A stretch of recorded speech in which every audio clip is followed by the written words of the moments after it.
Programa 35. Disparidades sociales y económicas en el mundo rural. Analizar las desigualdades en el mundo rural. El aumento de la población mexicana y el proceso de industrialización que experimentó México a partir de 1940 requería renovaciones en el sector agrícola. La producción alimentaria tenía que expandirse. Un poco antes, durante el gobierno del general Cárdenas, se amplió la producción agropecuaria debido a la expansión de las tierras cultivadas, así como a los apoyos económicos a los ejidos. En la década de 1940, el gobierno decidió apoyar activamente algunos sectores del campo. Se hicieron obras de irrigación y se realizaron investigaciones científicas con el objeto de aumentar la producción por unidad de superficie cultivada. Esto provocó que el sector agrícola creciera al mismo nivel que el industrial durante esa década. En ese tiempo no había deuda externa, México se bastaba con sus propios recursos en un ambiente mundial en donde el crecimiento era la pauta general.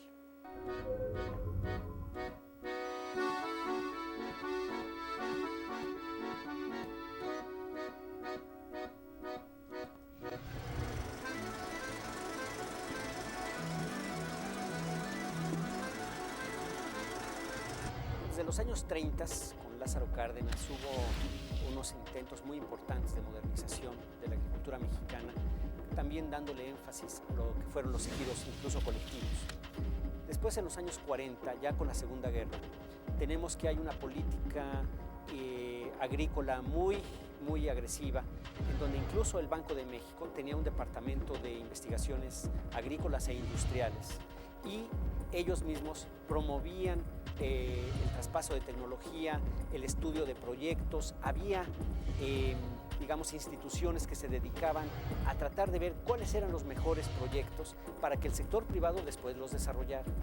Aquí tenemos una liga muy estrecha entre el sector público y el sector privado, en donde el gobierno, a través de diferentes instituciones, están intentando incorporar los cambios, las mejoras sobre el campo mexicano para tratar de elevar la productividad.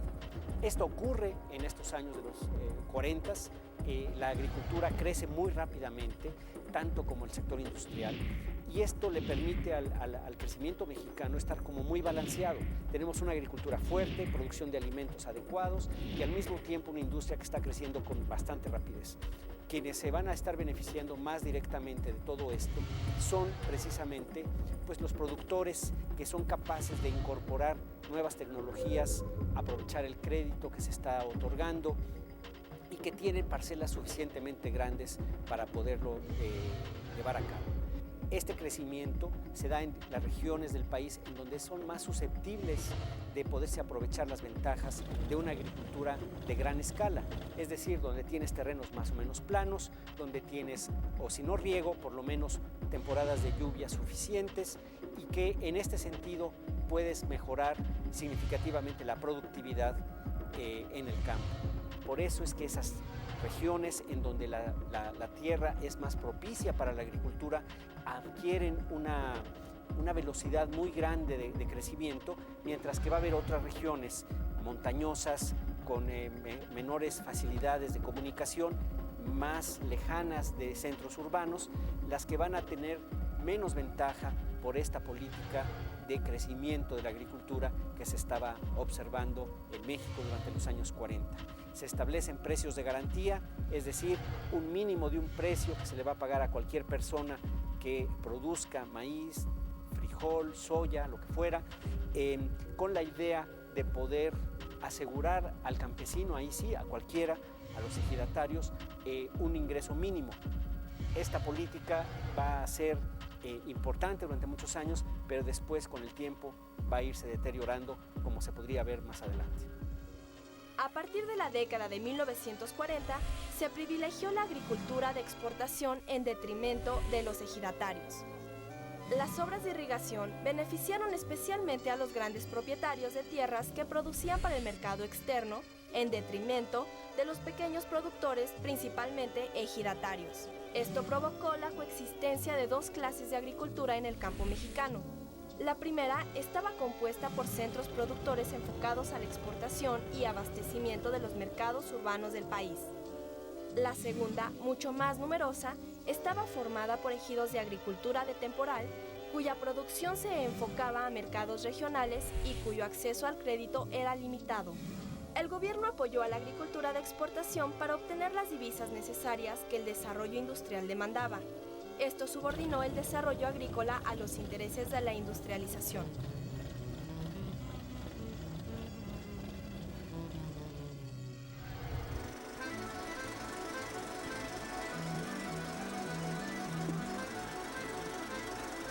Bueno, en los años 40 y 50, después de un auge importante de la política agrícola en México,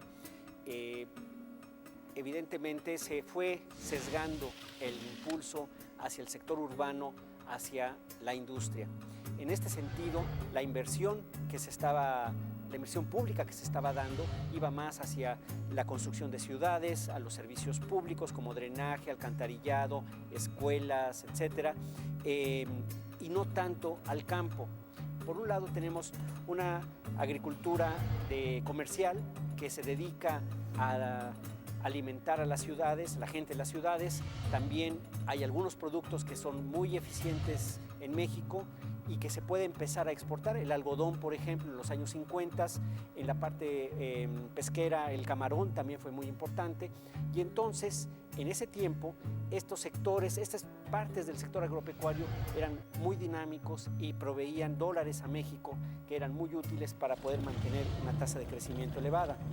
Sin embargo, efectivamente, la política de precios de garantía y créditos, que luego hubo algún tipo de corrupción también en los bancos, en las financieras que estaban destinadas a apoyar a los pequeños campesinos, se usaron muchas veces con motivos políticos también. Y aquí es donde encontramos que precisamente para granjearse a veces a los campesinos, pues les daban recursos o no les daban recursos si no estaban de acuerdo con ellos. Entonces hay por un lado menos apoyo al campo y también una cierta como perversión, digamos, de esos apoyos que se estaban otorgando a los campesinos. Al final los que salen perdiendo efectivamente son los campesinos, los pequeños productores, los ejidatarios, que no están recibiendo, por un lado, la cantidad de dinero que deberían estar recibiendo, y a veces está condicionada al apoyo político que puedan brindarle estos grupos al gobernador, al presidente municipal o al propio presidente de la República en un momento dado. Entonces hay ahí un problema que se va a ir gestando y que va a generar mayor descontento social en el campo conforme van pasando estos años. A partir de la década de 1950, la productividad agrícola del mundo en desarrollo, particularmente en Asia y América Latina, aumentó considerablemente. Por ejemplo, la producción de cereales como maíz, trigo y arroz se acrecentó de forma espectacular. Este incremento en la producción fue posible gracias a la aplicación de la ciencia en la agricultura. Se realizaron investigaciones con el objeto de producir más alimentos.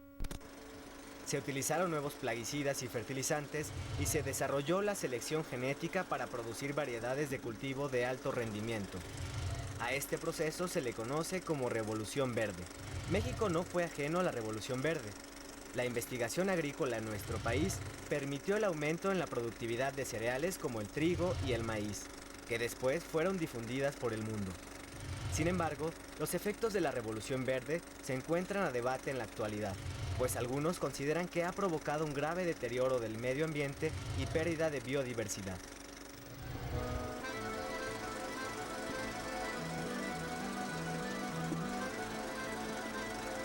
Para principios de los años 60, la agricultura mexicana ya da muestras de debilidad. Por un lado tenemos que solamente algunos productos están siendo,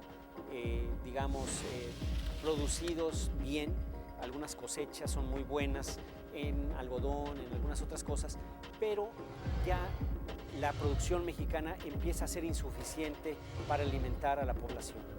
Esto muestra ya que el campo mexicano estaba siendo incapaz de generar los recursos que le estaba demandando el resto de la economía.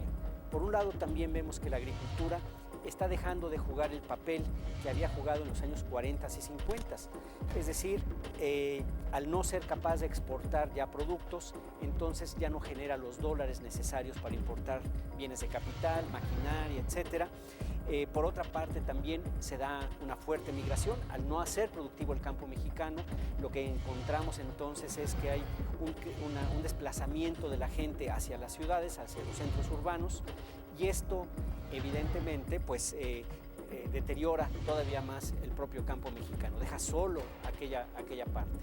Y por el otro lado también vemos que la política económica en México, que había favorecido precios bajos de los alimentos, por lo tanto dándole menos ingreso a quienes producen los alimentos y costando menos a quienes no producen alimentos, sino que son los obreros, digamos, o las personas en las ciudades que tienen que pagar poco por sus alimentos.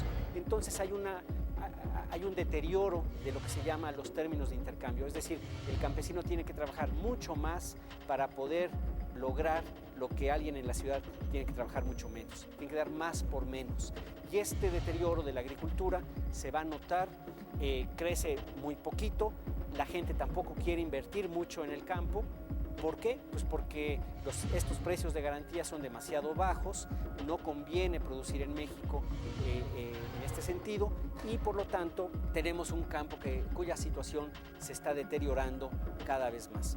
Al final de los años 60 ya traemos por cierta debilidad en la economía mexicana. El campo es uno de los problemas, no es el único, pero es un problema importante que va a requerir enormes inversiones para poder retomar aquella etapa tan extraordinaria que se había tenido en los años 40 y 50, y ya para fines de los años 60 tenemos una agricultura muy debilitada, con pobreza en el campo, y donde se ven las grandes diferencias entre campo y ciudad, y por lo tanto este proceso migratorio que ha sido pues una de las características de México en el siglo XX.